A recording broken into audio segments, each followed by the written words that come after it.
Good morning students. सभी विद्यार्थियों को नमस्कार है। आज हम नया चैप्टर स्टार्ट करने वाले हैं। ठीक है, फसल उत्पादन का ये नया चैप्टर रहेगा। चैप्टर नंबर 6 हम ऑलरेडी समाप्त कर चुके हैं। अब जो चैप्टर नंबर 7 है वो है फसलों की खेती का अध्ययन। ठीक है, तो फसलों की खेती का अध्ययन मतलब इसमें अलग अलग प्रकार की जो फसलें होती है उनके बारे में जानेंगे। ठीक है, तो इस अध्याय में आपको 5 प्रमुख फसलों के बारे में जानना है। ठीक है, सबसे पहला है आपका धान है। ठीक है, उसके बाद में सोयाबीन, अरहर, मूंग और उड़द। ठीक है, तो इनके बारे में आपको पूरी डिटेल में जानकारी रहेगी इस चैप्टर में। तो क्वेश्चन इस तरीके से पूछा जाता है, जैसे हमने लिया पहला धान। ठीक है, तो धान को जो इंग्लिश में बोलते हैं पैडी बोलते हैं। ठीक है, पैडी, और हमारी जो ग्रामीण भाषा में हम उसको क्या बोलते हैं, चावल। ठीक है, ये चावल हम उसको समझ सकते हैं। तो इन पर क्वेश्चन इस तरीके से पूछे जाते हैं, जैसे 10-12 टॉपिक्स आपको दिए जाते हैं और उन टॉपिक्स पर आपको पूछा जाता है, जैसे इनका वानस्पतिक नाम क्या होता है। ठीक है, उसके बाद में ये कौन सी है ना जाति से बिलोंग करते हैं, ये देसी नाम क्या है इनके, इनका कुल क्या है। ठीक है, मतलब कौन सी फैमिली से बिलोंग करते हैं। ठीक है, उसके बाद में इनका जन्म उत्पत्ति स्थान क्या है। ठीक है, मतलब कहाँ पहली बार इनको देखा गया था, इन फसलों को देखा गया था। ठीक है, इन पर कीट कौन से होते हैं, रोग कौन से होते हैं, रोग कारक मतलब कौन सा होता है। इसके बाद में उनके उपचार के लिए कौन सी दवाओं का छिड़काव किया जाता है, इसके लिए कैसी भूमि लगती है। ठीक है, तो इन सारी बातों पर चर्चा हम करेंगे। ठीक है, तो चलिए सबसे पहले क्वेश्चन आपको बनाना है कि भाई धान का वर्णन निम्न बिंदुओं के आधार पर कीजिए। ठीक है, पहला जो आ जाएगा आपका वानस्पतिक नाम है। ठीक है, दूसरा है देसी नाम, तीसरा है उनका कुल। ठीक है, उसके बाद में उनका उत्पत्ति स्थान। ठीक है, उसके बाद में उपयुक्त भूमि। ठीक है, और रोग ना, कोई 2 रोग का नाम लिखिए, धान पर होने वाले कोई 2 रोग का नाम लिखिए। ठीक है, उसके बाद में उपज कितनी होती है धान की प्रति हेक्टर। तो ये सारी चीज़ें होती है। तो चलिए धान के बारे में हम चर्चा करते हैं। तो धान का जो वानस्पतिक नाम होता है ओराइजवा सेटाइवा होता है ना। क्या होता है, ओराइजा सेटाइवा। ठीक है, नाम याद रखना है। अगर ये आपको नाम याद है और एग्जाम में आता है तो आपका 1 नंबर रहेगा इस पर। ठीक है, तो वानस्पतिक नाम क्या है ना। ठीक है, बोटेनिकल नेम जिसको हम बोलते हैं वानस्पतिक नाम, तो ये है ओराइजा सेटाइवा। ठीक है, याद रखना है। फिर देशी नाम क्या है इनके, है ना। तो देशी नाम जैसे धान को पैडी बोलते हैं और चावल को क्या बोलते हैं, राइस बोलते हैं। ठीक है, इंग्लिश में। तो धान और चावल ये 2 नाम हैं उसके। ठीक है, वानस्पतिक नाम ओराइजवा सेटाइवा हो गया। ठीक है, कुल कौन सी फैमिली से बिलोंग करते हैं, मतलब अलग वनस्पतियों के भी अलग अलग है ना कुल होते हैं। तो इसमें पोएसी कुल का है होता है ये, अथवा ग्रेमिनी कुल का, है ना।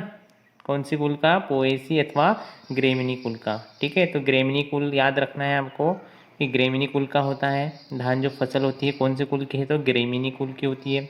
ठीक है, महत्व एवं उपयोग, इम्पोर्टेंस क्या है उसका और यूजेस क्या है। तो हमको सभी मालूम है कि ये खाद्यान्न पदार्थ है, मतलब धान, चावल, राइस, और अधिकतर हमारे साउथ इंडिया में तो सारा मतलब यही है ना, जो धान होता है या फिर जो चावल होता है वही चलता है। ठीक है, तो चावल भारतवर्ष एवं दक्षिण पूर्व एशिया, ठीक है, दक्षिण पूर्व एशिया के अन्य देशों का एक प्रमुख भोजन है। ठीक है, मतलब मुख्य रूप से जैसे साउथ अगर हम चले गए, ठीक है, दक्षिण प्रांत में अगर चले गए, ठीक है, जैसे आपका केरल है, ठीक है, चेन्नई साइड, तो इस साइड में हमको पूरा, ठीक है, जहाँ पे धान का ज़्यादातर सेवन करते हैं लोग। ठीक है, तो संसार की लगभग 50% जनसंख्या का प्रमुख भोजन चावल है। भोजन के अतिरिक्त कपड़ा उद्योग के लिए स्टार्च बनाने में इसका उपयोग किया जाता है ना, स्टार्च बनता है इससे। ठीक है, उसके बाद में धान का उपयोग अल्कोहल व प्रसाधन सामग्री उद्योगों में भी किया जाता है। ठीक है, तो धान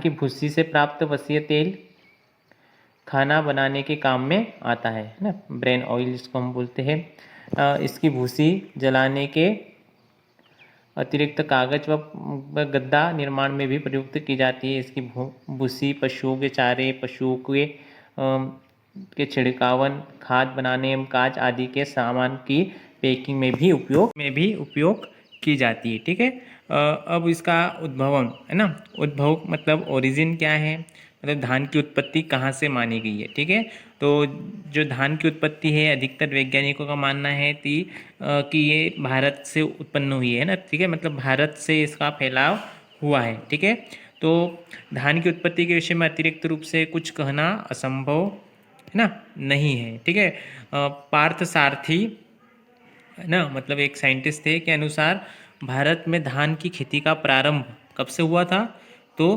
3000 ईसा पूर्व में हुआ था। ठीक है, कितना में हुआ था, 3000 ईसा पूर्व। घोष एवं साथियों, ठीक है, मतलब घोष एवं साथी जो थे उनके उनके अनुसार मेरठ जिले के, ठीक है, मेरठ जिले के हस्तिनापुर से प्राप्त धान के कार्बनीकृत अन्न कण संसार के प्राचीनतम धान के कण है, जो लगभग 1000 है ना से 750 ईसा पूर्व पुराने हैं। ठीक है, अब ये अगर नाम याद हो आपको हस्तिनापुर, ठीक है, तो हस्तिनापुर जो था, जो, ठीक है, आपका जो रामायण और महाभारत आपने देखी हो अगर, तो महाभारत में हस्तिनापुर नाम का उल्लेख होता है जहाँ पर, ठीक है, कौरवों का साम्राज्य था। ठीक है, कौरवों का जो राज्य था। ठीक है, तो वो जो था वो कौन सा था, हस्तिनापुर था। ठीक है, हस्तिनापुर है ना। तो उसके बाद में मोहनजोदड़ो एवं हड़प्पा की खुदाइयों में से प्राप्त चावल के आधार पर भारत में इसकी उत्पत्ति ईसा से 500 वर्ष पूर्व मानी जाती है। कितने वर्ष पूर्व, 500 वर्ष पूर्व मानी जाती है। वैज्ञानिक तथ्यों एवं ग्रीक, ठीक है, साहित्य के आधार पर वैज्ञानिक चावल का जन्म स्थान भारत ही मानते हैं। तो क्लियर हो गया कि चावल का जो जन्म स्थान है वो क्या है, भारत है। ठीक है, तो आपको अगर उत्पत्ति आती है, मतलब जन्म स्थान पूछा जाता है चावल का, तो जन्म स्थान आपको क्या लिखना है, भारत का। ठीक है, सही विकल्पों में भी ये प्रश्न पूछा जाता है।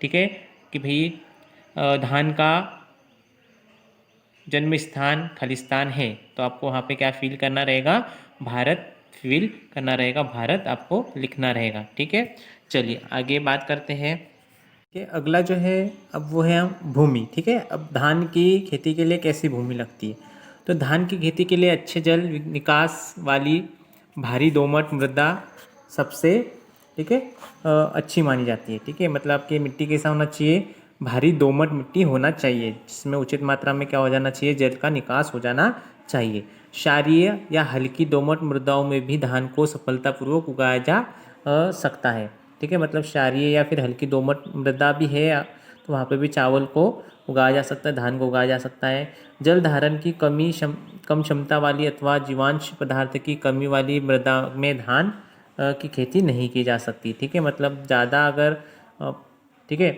जल धारण क्षमता उसकी नहीं है तो ये उगाई नहीं जा सकती, क्योंकि जो धान होती है उसके लिए पानी की अधिक आवश्यकता होती है। धान की खेती के लिए भूमि की पीएच है ना, जो भूमि की पीएच है वो कितनी होनी चाहिए, देखिए इस पर भी प्रश्न पूछा जाता है, पीएच कितना होना चाहिए, तो 4.5 से लेके 8 ना के बीच पीएच होना चाहिए उसका। ठीक है, तो ये भूमि इस तरीके की बताई गई है यहाँ पे कि कौन सी भूमि उपयुक्त है धान के लिए। ठीक है, अब धान की किस्में देखते हैं। ठीक है, धान की कौन कौन सी किस्में होती है, अब फसल की अवधि के अनुसार किस्में।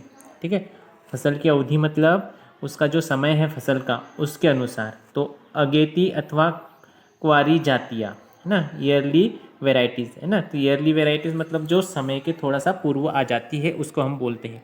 तो यहाँ पे साकेत 4 है, झोना 349 मतलब 349 है। ठीक है, उसके बाद में गोविंद, ठीक है, प्रसाद, ठीक है, IR ये एक कोड दिया है उसका। ठीक है, उसके बाद में कावेरी, बाला, नगीना आदि, तो ये सारी क्या है, ईयरली वेराइटीज़ है ना। ईयरली वेराइटीज़ मतलब जो समय के थोड़ा सा पूर्व आ जाती है उसको हम बात करें। ठीक है, तो ये है। उसके बाद में मध्यम अथवा कार्तिकी जातियाँ, ठीक है, मीडियम वेराइटीज़ जो है, तो मीडियम वेराइटीज़ के नाम दिए IR8, IR24, जया है ना, टा3, पंत, धान 4 है ना, तो ये सारी क्या है, वेराइटीज़ है ना। उसके बाद में कस्तूरी भी है एक, ठीक है, पूसा बासमती फर्स्ट है, माही सुगंध है, ठीक है। तो जो आपको इजी लगे वो नाम आपको याद रखना है, 4 या 5 नाम आपको याद रखना है, ठीक है। तो अगेती वैरायटीज़ देखी हमने, उसके बाद में मध्यम अथवा कार्तिकी जातियाँ देखी। अब क्या करना है आपको, पछेती अथवा अगहनीय जातियाँ, है ना, मतलब लेट जो आती है, ठीक है। तो लेट कौन कौन सी आती है, टा 9, टा 26, टा 100, ठीक है। इस तरीके से एल धान 206, ठीक है। अब ये तो थी किस पर, ठीक है, फसल की अवधि के अनुसार, है ना। फसल की अवधि मतलब समय के अनुसार, भाई समय भी तो एक इम्पोर्टेंस रखता है फसल के, ठीक है, उत्पादन के लिए। तो उसके आधार पर थी। अब फसल की गुणवत्ता के आधार पर, है ना। अब फसल की गुणवत्ता के आधार पर मतलब अलग अलग, जैसे चावल मोटा पतला, ठीक है, सुगंधित, तो ये सारी चीज़ें, ठीक है। तो मोटे चावल की किस्में कौन कौन सी है, नगीना, 22, जया, कावेरी आदि। मतलब इनका जो चावल का जो दाना होता है वो कैसा होता है, मोटा होता है, ठीक है। पतले चावल की किस्में, ठीक है, मतलब जो चावल पतला होता है वो है प्रसाद है, साकेत 4 है, रत्ना है आदि, ठीक है। तो ये नाम आपको याद होना चाहिए कि कौन सी भी मोटे चावल की फसलें हैं, कौन सी पतले चावल की किस्में हैं, ठीक है। सुगंधित किस्में, है ना, सुगंधित किस्में मतलब सेनेटाइट वेराइटीज़, है ना, सेंटेड वेराइटीज़ जो होती है, मतलब जिससे सुगंध आती है, तो कस्तूरी, नरेंद्र आदि, ठीक है। तो देखिए आपको कस्तूरी नाम से भी स्पष्ट हो रहा है, जो मृग होता है आपका, तो उसकी कस्तूरी के आधार पर इसका मतलब उसकी उस मृग मृग की कस्तूरी के सुगंधित होती है ना, इसलिए कस्तूरी नाम दिया है। क्योंकि ये क्या है, याद रखना है, एक क्लू मिल जाएगा आपको कि ये कौन सी है, सुगंधित धान की किस्म है, ठीक है। अब मध्य प्रदेश में उगाई जाने वाली किस्में, ठीक है। तो मध्य प्रदेश में कौन कौन सी किस्में उगाई जाती है, तो माधुरी है, तुलसी है, अनुपमना है, बादशाह भोग आदि, तो ये सारी उगाई जाती है, ठीक है।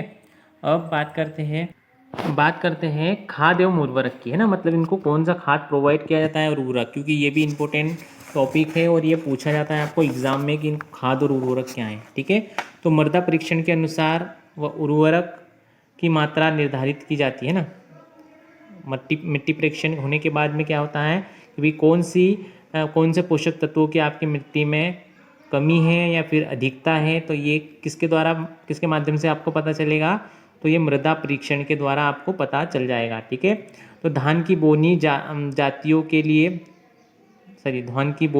के लिए 125 किलोग्राम नाइट्रोजन, 60 किलोग्राम फास्फोरस एवं 20 किलोग्राम पोटास प्रति हेक्टेयर की दर से दी जाती है। जबकि धान की देशी जातियों के लिए 60 किलोग्राम नाइट्रोजन, 40 किलोग्राम फास्फोरस एवं 30 किलोग्राम पोटास प्रति हेक्टेयर की दर से दी जाती है, ठीक है। देखिए अब ये जो है ना प्राथमिक पोषक तत्व है, अगर आपको, है ना, आपने अगर सही तरीके से वीडियो देखा होगा या पढ़ा होगा, तो NPK बोला जाता है जिसको, ठीक है। N मतलब नाइट्रोजन, P मतलब, ठीक है, आपका जो फास्फोरस रहेगा, ठीक है, और के मतलब क्या रहेगा ना, पोटास और फास्फोरस की बात हो रही है यहाँ पे, ठीक है। तो NPK याद रखना है आपको, और उसकी, है ना, मात्रा क्वांटिटी को याद रखना है कि कौन कौन सी क्वांटिटी कितनी कितनी मात्रा में दी जाएगी, ठीक है। तो ये खाद और उर्वरक थे। अब बात करते हैं उपज की, है ना, कि उपज क्या होती है, क्योंकि उपज पे आपको लिखने के लिए आता है ना, क्या उपज होती है। तो धान की उपज उसकी किस्म पर निर्भर करती है, ठीक है, कि आपने कौन सी किस्म बोई है उस पर डिपेंड करेगा उत्पादन। तो देशी जातियों की छिड़कवा विधि से खेती करने पर, है ना, 15 से 20 क्विंटल, है ना, 15 से 20 क्विंटल का उत्पादन हो जाता है। उन्नतशील जातियों की 25 से 30 क्विंटल व संकर जातियों की 40 से 45 क्विंटल प्रति हेक्टेयर तक उपज मिल जाती है, ठीक है। तो उपज याद रखना है आपको, ठीक है। अगला जो है आपका, ठीक है, धान के प्रमुख या हानिकारक कीट कौन कौन से, तो धान की फसल को प्रभावित करने वाले या हानि पहुंचाने वाले कौन से कीट है, तो धान की गंधी कीट, है ना, तो धान की गंधी कीट होती है। उसके बाद में धान की जड़ सुंडी, ठीक है, धान का टिड्डा और तना छेदक, ठीक है। तो ये क्या है, इनके नाम आपको लिखना है, ठीक है। ये क्या है, सारे कीट है, ठीक है। चलिए इस वीडियो में इतना ही। अगले वीडियो में हम अगली फसल से रिलेटेड कुछ, ठीक है, क्वेश्चंस को सॉल्व करेंगे। आई होप ये एक्सप्लेनेशन आपको समझ में आया होगा, ठीक है। धन्यवाद।